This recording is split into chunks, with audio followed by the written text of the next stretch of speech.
گریه‌های آریانا سعید که اصلا باورتان نمی شود. آیا با واقعیت آریانا سعید از اسیب نامزدش جدا شده است؟ دلیل بستری شدن اسیب در شفاخانه در کانادا چی می باشد؟ آریانا سعید اکنون در کدام کشور زندگی می کند و مصروف چی کار باری است؟ من در این ویدیو پیرامون حقایق این ماجرا خواهم پرداخت. پس در ادامه با کانال دنیا اینفو باشید.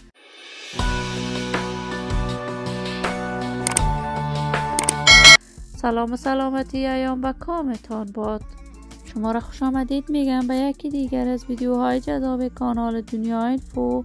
برای دوست شدن با این کانال علامت سابسکرایب را فشار دهید تا از ویدیوهای دیگر کانال دنیا اینفو هم آگاه شوید. من خوش صدای افغان، صدای سوریله، یکی از آوازهای ماندگار در هنر موسیقی افغانستان، تشویق‌ها و حمایت‌های گسترده آریانا سعید از طرف مردم و ملتش شده است.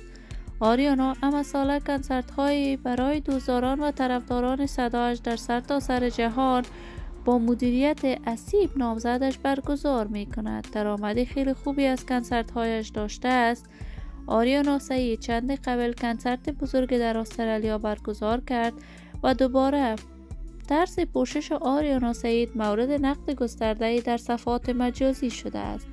حتی این بار جنجالات شخصی میان آریانا سعید و اسیب را دامن زده است و همین خاطر اسیب در کشور کانادا تنها زندگی می کند و آریانا سعید در کشور ترکیه به کارهای هنری و تجاریش پرداخته است.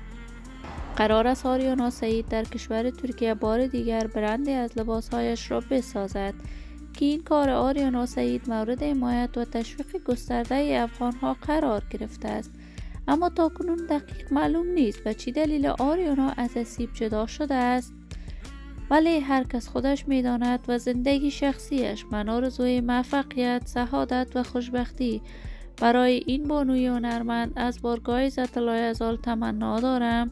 عزیزان و دوستان خوبم، شما هم نظریاتتان را در بخش کامنت با من شریک بسازید. اگر تا هنوز عضو کانال دنیا اینفو نشدید، پس برای عضویت با این کانال علامت سابسکرایب را فشار دهید. صحت و سلامتی برای شما خوبان تمنا دارم.